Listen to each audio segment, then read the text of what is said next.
योगी आदित्यनाथ ने की प्रभारी मंत्रियों के साथ बैठक। उपचुनाव को लेकर चर्चा हुई। योगी के आवास पर बैठक चल रही थी। सीएम योगी की बैठक को लेकर सूत्रों के हवाले से बड़ी खबर। उपचुनाव में जिताऊ प्रत्याशी ही उतारे जाएंगे, किसी की सिफारिश से टिकट नहीं दिया जाएगा।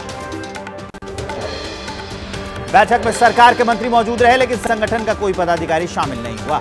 सूत्रों के मुताबिक जिन वजहों से लोकसभा चुनाव में हार हुई, उनके काउंटर को लेकर बात हुई। यूपी की जिन 10 सीटों पर उपचुनाव होना है, उनमें से 5 सीट पर समाजवादी पार्टी का कब्जा था। बची हुई 5 में से बीजेपी के पास 3, निषाद पार्टी और आरएलडी के पास 1-1 सीट थी। यूपी बीजेपी में सियासी हलचल तेज। केशव प्रसाद मौर्य ने जेपी नड्डा से मुलाकात की। सूत्रों के मुताबिक 1 घंटे तक चली मीटिंग में यूपी के राजनीतिक हालात पर चर्चा हुई। जेपी नड्डा केशव प्रसाद मौर्य की मुलाकात से एक बड़ी खबर। यूपी में राजनीतिक हालात पर हुई चर्चा। सूत्रों के मुताबिक कार्यकर्ताओं की नाराजगी और सरकार के रवैये को लेकर हुई चर्चा। 2027 चुनाव से पहले कड़े फैसले की मांग।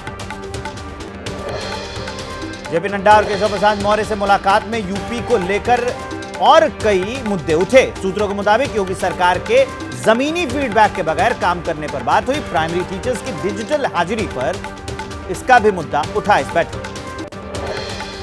नड्डा और केशव की मुलाकात ने बुलडोजर एक्शन को अलोकप्रिय बताया। साथ ही इस बात का भी जिक्र हुआ कि प्रदेश कार्य समिति की बैठक के बाद भी सरकार के रवैये में बदलाव नहीं हुआ।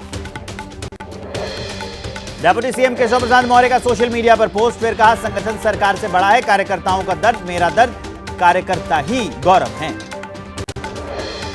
उत्तर प्रदेश बीजेपी अध्यक्ष भूपेंद्र चौधरी भी जेपी नड्डा से मिले। यूपी बीजेपी में चल रही मौजूदा सियासत पर अपना पक्ष रखा। महीने के अंत में होगी बीजेपी शासित राज्यों के मुख्यमंत्रियों की बैठक। बैठक में लोकसभा चुनाव के नतीजों पर चर्चा होगी।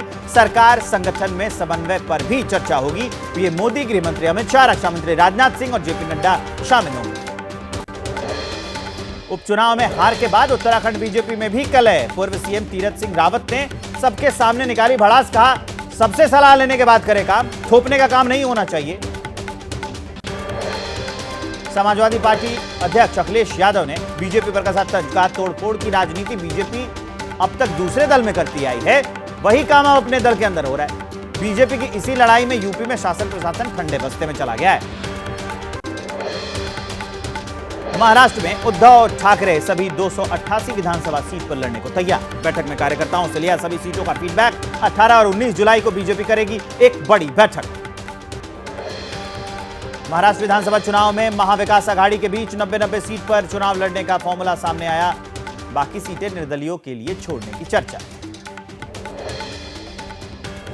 महाराष्ट्र में मुख्यमंत्री लाडली बहना के बाद अब लाडला भाई योजना 12वीं पास युवाओं को 6,000 रुपए, डिप्लोमा होल्डर्स को 8,000 रुपए और ग्रेजुएट युवाओं को 10,000 रुपए प्रति माह दिए जाएंगे।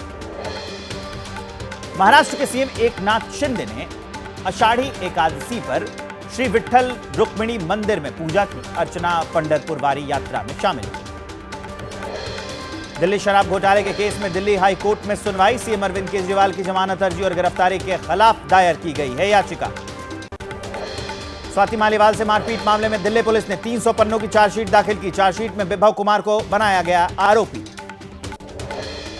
पटना में सीएम नीतीश कुमार पहुंचे बिहार म्यूजियम। वहां टनल निर्माण का सीएम नीतीश कुमार ने निरीक्षण किया। सीएम नीतीश के साथ कई मंत्री और पदाधिकारी मौजूद। ट्रेनी आईएएस पूजा खेडकर के परिवार ने घर के बाहर अतिक्रमण खुद तोड़ दिया। नगर निगम ने उन्हें नोटिस जारी किया था। बंगले के बाहर फुटपाथ पर अतिक्रमण का आरोप था। 15 अगस्त को लेकर दिल्ली में खालिस्तानी साजिश का अलर्ट। दिल्ली पुलिस कमिश्नर ने हाई लेवल मीटिंग की।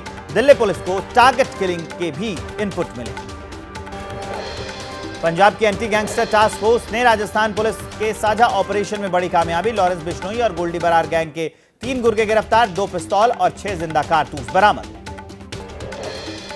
उत्तराखंड में पिथौरागढ़ और टनकपुर को जोड़ने वाली सड़क पर आया पहाड़ी से भारी मलबा। लगातार बारिश और मलबे से सड़क हुई क्षतिग्रस्त, यातायात हुआ प्रभावित। उत्तराखंड के हल्द्वानी में उफान पर चल रहे नाले की चपेट में आई 2 कार। तेज बहाव में बही दोनों कारें। नाले के पास लगे बैरिकेडिंग की वजह से कार बच गई उसमें फंसकर।